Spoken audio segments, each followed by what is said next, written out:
So the title of my talk is Microfluidic Cantilever Biosensors. So this is a big collaboration with when I was at University of Alberta before I moved to Buffalo. So the outline for the talk is I will talk about the cantilever-based sensors, chemical selectivity, what does it mean, and how to achieve chemical selectivity through photothermal spectroscopy in the cantilever. Then talk about hollow channel cantilevers and the dissipation in the resonance system, fluctuation energetics, and I'll get into a little bit more basic science here. So Professor Rao gave a very nice talk, so I don't have to go through these things in a detail. So basically the equation of motion is very simple for an oscillating cantilever. And so we will use this second term, which is most of the time it is not used in detection at all. So you have to remember the dissipation gamma is basically related to the Q factor. It's a 1 over Q, the quality factor. And the cantilever bending is like Professor Rao showed, is the same ratio of the stress versus Young's modulus and some kind of a geometrical parameter. So these are the devices we made over the years, for the last 10, 15 years or so. We have been working on all kinds of different sensors. And this started with this, finally ended up here, even a much smaller sensor too. So, and the chips looks like this. This is a maybe 3 or 4 millimeter size with around 32 different cantilevers in it. And there are around 100 micron in length, and they can read out electrically using the piezo-resistive technique. So this is an example. This was, of course, done with an optical beam deflection. So for a biosensor application. So this cantilever array is in liquid, and we have the cantilever immobilized with the antibodies for exosome. Exosome is a marker for cancer. So, but it's not very specific. If you look at only one exosome, you have to look at a series of exosomes. Then you have a pattern, and you can figure out, identify the cancer. So this is published in Nanoscale in 2006, looking at the multiple cantilevers. When this exosome come around and bind to the surface, changes the surface stress. This is another example for the detection of vapor. So you have multiple vapor coming in. You have a series of cantilevers, 32 of them. And some of them are coated with certain polymers or self-assembled monolayers. And then you look at the pattern. So I'm showing only 4 of them here with acetone, ethanol, water, TNT, toluene, unknown vapor, and then like an electronic nose, you can go back and use a pattern recognition technique and figure out what the chemical is. And it works very well, provided you have only one analyte. If you have multiple analytes, more than say 3 or 4, then it basically fails this approach. So we have been always looking for a way to do something better. So the question is that what is this chemical selectivity? The definition of chemical selectivity is that you should be able to distinguish this analyte in presence of other interfering compounds. So the specificity is an absolute selectivity. So that means you can speciate within the mixtures of molecules with the same common origin, basically. And so if all this coating works, based upon the idea we borrowed from biology that like a receptor antibody antigen interaction, molecule detect molecule. So you have to have this probe molecule on a cantilever surface, and then it detect the target molecules.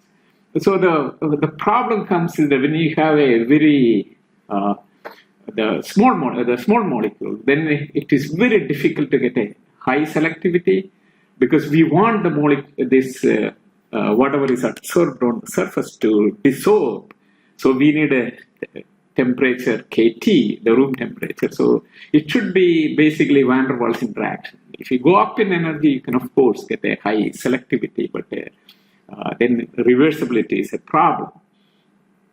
So in a chemical sensor, the rule is that selectivity, just like in the real estate business. So how does the biological sensing differs from the chemical sensors? It's small molecule. Because most of the time the coatings or self-assembled monolayers have only one binding site, the synthetic polymer or self-assembled monolayer, and selectivity, of course, is exponentially related to delta G. So if you have only one, so one delta G by KT, so it's not a very big number actually. But if you have multiple, like in the antibody-antigen interaction, it's like a lock and key mechanism, multiple different bonds. Even though they are all very small binding energy, the n goes in the exponent and make it extremely selective, but at the same time irreversible. So we thought of an idea that maybe we can use a bimetallic cantilever, because cantilevers are made when it is fabricated as a bimetallic cantilever. It's extremely sensitive to heat.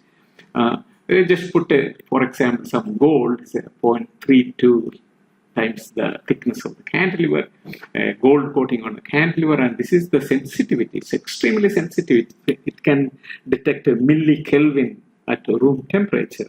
And it's reasonably given by these equations, how much it bends because of the changes in thermal expansion coefficients.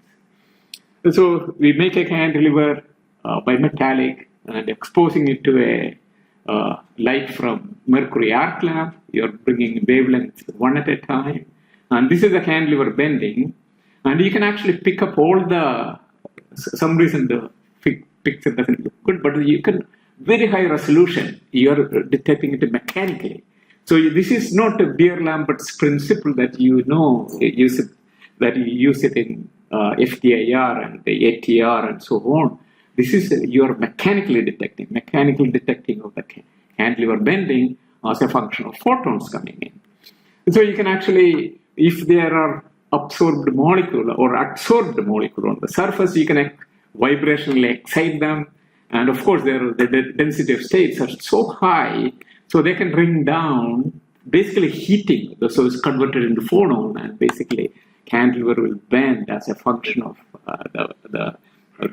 how many photons are being absorbed. So this is an excellent example. Is naphtha is basically a large molecule. It has multiple CH3 and CH2 groups, different, and if this is a cantilever bending as a function of wavelength, so here we are exposing it to 2 to 14 micron wavelength. So it's a mid-infrared, what do you call the fingerprint regime of the spectroscopy. So there are no overtones. So all these lines are extremely pure, and you can get a picogram amount of material adsorbed on the cantilever. You're exposing it to the light and cantilever bend. And this is ATR and the grazing angle FTIR. Actually, these are bulky equipment and it need a lots of sample, maybe milligram amount, and here picogram amount, and this tiny little device. So having said that, we can actually do small molecules in a spectroscopic manner. Now, how can we use it for microfluidics or micro biosensing? So for that, we had to borrow some ideas from Scott Manalis at the MIT. He came up with the idea that you can have a cantilever, which is hollow inside. That means you can pass liquid through it or gas if you want. And you can actually measure the resonance frequency. And so if there are some kind of analytes or protein inside it, it should be able to see change in frequency. Frequency should decrease. So this is basically, he shown, this is taken out of his paper in actually in the Nature. So you can see that there's a video here. I don't know how I can play it. Maybe. So maybe. keep it. As the particle come along, the frequency will keep shifting. That's what you're seeing. And it is here, it is natural frequency. And when it comes to the very end, you can see that it changes a lot.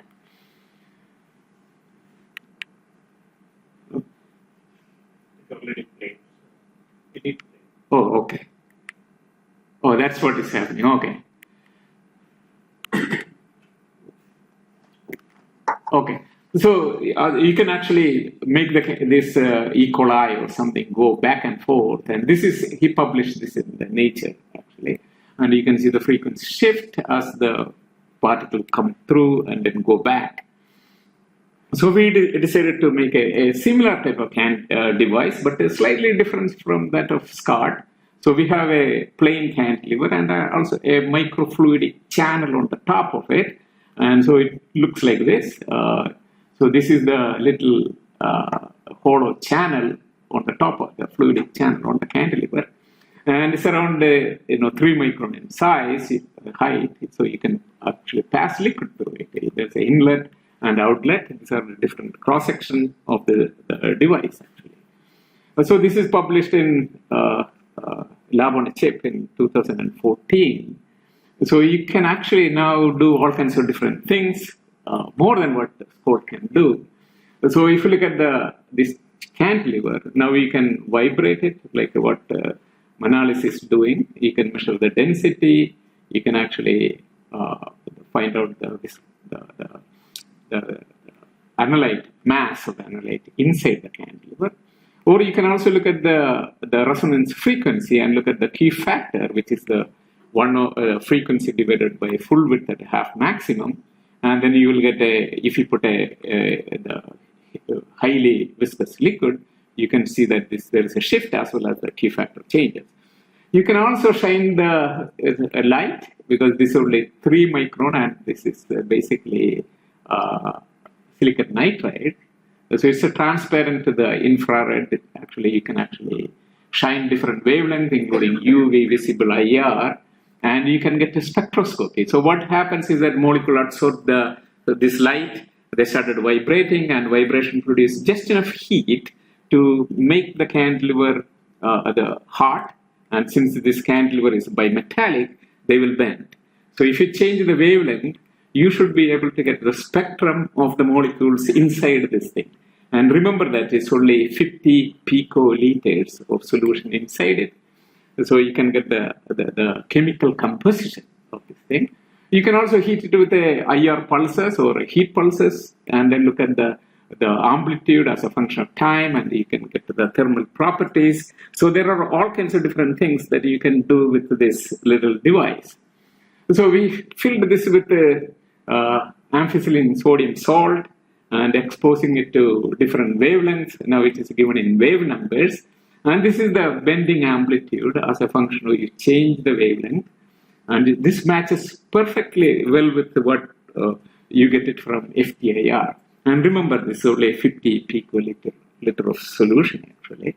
So it's good for drug industry and so on. So you can actually do other things like glucose and fumarate. You fill it with this 50 picoliters sample, and then shine different wavelengths. And whenever it absorbs, you get these peaks. So this is glucose, this fumarate, and this is the wave number and this amplitude. So you are detecting chemicals mechanically. So it's an optical effect, but not instead of looking at the photons, like in the the Beer-Lambert's principle, we are looking at the mechanical effect, basically. So you get a slightly different information. If you look at the FTIR figures, since you are looking at the photon, that is one pathway. But there is another pathway, the heat pathway. And what we are seeing is the complementary to what you see with the FTIR. So, except these lines, wherever it's absorbing, they will match very well with the FTIR. But the amplitudes may not match because the selection rules are different here. So we made actually a little mass spectrometer. So that's what the whole idea was. The beauty of this cantilever is that now you can put this cantilever inside a vacuum. or you can vacuum package it. So we haven't done the vacuum packaging yet, but it's put in a little vacuum chamber actually. And so this is the hollow channel cantilever, tiny little microfluidic cell. And you can actually use a capillary gel electrophoresis. So you take some complicated sample like a egg white, which is very, very complex, too many things in it. So you run a standard electrophoresis, and you can see that this is a ladder, and this is the egg white electrophoresis spectrum of that thing. So we can find out, we don't know what they are, but these are the numbers. So we know what the molecular weight is supposed to be. And now we can bring this gel electrophoresis column, and then we can connect it to the cantilever somewhere here in the back. And you can bring these molecules, or packets of molecules, one at a time. And so this is looking at the resonance frequency shift as a function of time, so like a time of flight. So this is actually published in Scientific Reports in 2007. And so you can see that this spectrum, what you see with the frequency, matches perfectly well that with the gel electrophoresis. So the 1 belongs to here, 2, 3, 4, and so on. We are also seeing something else, so we don't know what they are because it doesn't show up here in this case. So we have repeated this many, many times. So we can actually make this as a mass spec, actually for the liquid samples. So you're doing mass spec in the liquid, not in vacuum, like a conventional mass spec where you have to take it in the harsh environment. We have the protein with all the hydration layer and so on. So this is a different way of looking at things rather than the conventional mass spec. So we did even more. So we actually immobilized peptides, like receptors, for some bacteria. And you can actually now pass this liquid, and these bacteria will basically trap or bind to this peptide. And so it's like a pre-concentrator. So you pass liquids, so whatever small concentration of bacteria in it, that will get trapped. And now we can measure its mass, and you can also shine wavelength and look at where they are absorbing, and so all kinds of things that you can do with this thing. So this is published actually in Nature Communication in 2006. So it gives a very nice way to characterize bacteria, their interaction with the drugs and so on.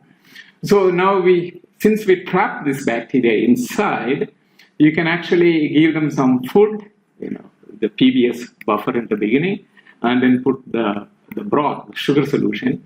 So when they started eating this sugar solution, they produce metabolic heat, because the bacteria produce around 10 to the power minus 12 joules per second. That's their metabolic activity. And we can see this noise. So you give more food, they're very happy. And you can give now ampicillin or some kind of drug, and they goes into dormant state, or some of them will die, basically. So you can test out the different drugs once you trap this bacteria inside the channel. Now, so this brings up a different point. Now, looking at the dissipation, remember the KT is the smallest energy that, the Boltzmann constant is the temperature, and that is around 10 to the power minus 23. At room temperature, it should be around 10 to the power minus 21 joules or so. And so all the biological activities are basically calibrated against this KT. And so you can actually look, this spectrum actually is taken out of Bustamant's paper in physics today, very interesting paper. And we can actually do very interesting studies with this thing. So let's look at this. What happens when a molecule have extra energy is dependent on the freedom, how many degrees of freedom it has. So for example, if you take a rock and put it in water, it still has a KT energy, and if you break it into two, then you have 2 KT. And so the pressure is nothing but the energy density, the number density times KT. That's a pressure, basically. So this is basically, if you want to calculate the osmotic pressure, basically put the number density times KT. That will give you the same thing. And KT, like I said earlier, it is 4.14 times 10 to the power minus 21 joule. So now looking at in biology at a very high level is a deterministic process. You can look at in biology, there's a DNA, genes, proteins function. But at the nanoscale, this is not really true. It's all a random process. It's a completely statistical process. And the question is whether we will be able to figure this out using this microfluidic channel. So let's look at the question whether there is any signal in this noise. So if you're sitting in a tent, camping outside, and if it's raining, and you should be able to discern every drop that is falling on the tent. So basically the drop size versus surface size with some kind of parameter. Suppose you are in an aircraft hangar or a big house or something. And basically, the noise floor will come up, and basically you won't be able to see the noise, the short noise, like individual noise. So is that noise contain any information? So this is one thing we have been trying to figure out. So let's see whether I can. It's a video, so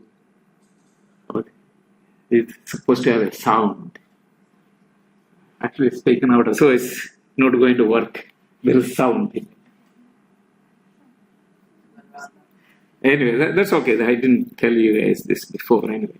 So what happens is people are clapping hands, and then you can see that when they are doing it very slowly, you can discern each of those people, the clapping. And as more and more people start taking part in it, basically it becomes the background noise. So going back again. So if you look at for example, why the sky is blue, it's not because of the scattering. It's the scattering from these fluctuations in the air, from the statistical mechanics. If you take 1 cubic meter of air, then it's 10 to the power 28 number of molecules, also 23 actually.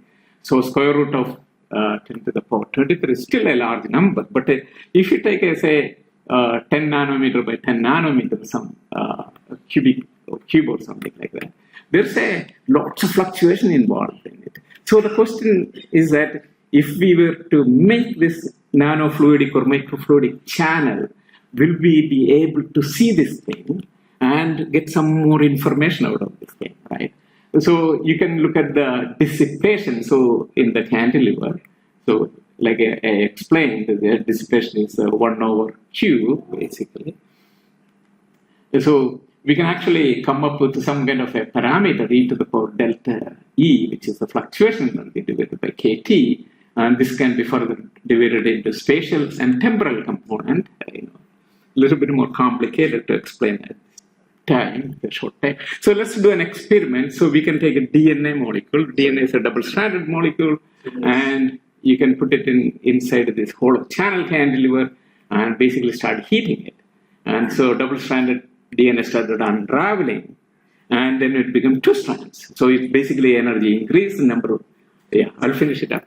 The freedom, number of degrees of freedom has changed. So this is a standard optical technique that people use. So they will basically look at the optical absorption as the temperature is changed, large amount of DNA in a solution, in a little cuvette, the milliliters or more. And you get something like the sigmoid function. The half point is known as what you call melting temperature of the DNA. And it can be described by a single Boltzmann distribution function, like this one. Now, if you were to do this, our approach, you can have a cantilever, you can have a little amount of DNA, and basically you heat the whole cantilever. So thermal mass is very small, so you can actually increase the temperature at the cantilever. The DNA started breaking apart, separated into 2 parts, and we were thinking that it will be single Boltzmann. Now what we see is that actually it's a 2-state Boltzmann function. So very interesting, right? So this is experimental data. You can actually see that there are, if you, depending on the concentration, As you go smaller and smaller concentration, you can see that it's not a single state Boltzmann function. You can analyze it with separate it to two Boltzmann functions for the different DNA buffer and so on. So this is the way we separated it out. So we have the DNA in a buffer solution, and it basically separates beautifully, actually. And so basically what happens in our, from this experiment, what we see is that it's not the way people think it is happening. It's not going like a zipper opening up one end to the other end, the DNA. In fact, it opens up one end, and it also forms a bubble inside it. And then, so it is the very interesting pathway how the energy is being dissipated as the DNA absorbs the energy, right? So I will summarize right now, saying that a photothermal cantilever is an ideal for chemical sensing. It combines the sensitivity of mechanical detection, which is extremely sensitive, but not selective. But infrared spectroscopy is very selective, but not sensitive. You need more material. So if you marry them together, you have a very nice technique that will be extremely sensitive and selective. And this microfluidic cantilever also offers unprecedented opportunities for biosensing interaction with all kinds of different environment and all those, including the thermal fluctuations. And you can also do all kinds of different detection, interaction, pre-concentration, and multiple signals at the same time. I will stop my talk here, and I will be happy to answer any questions that you may have.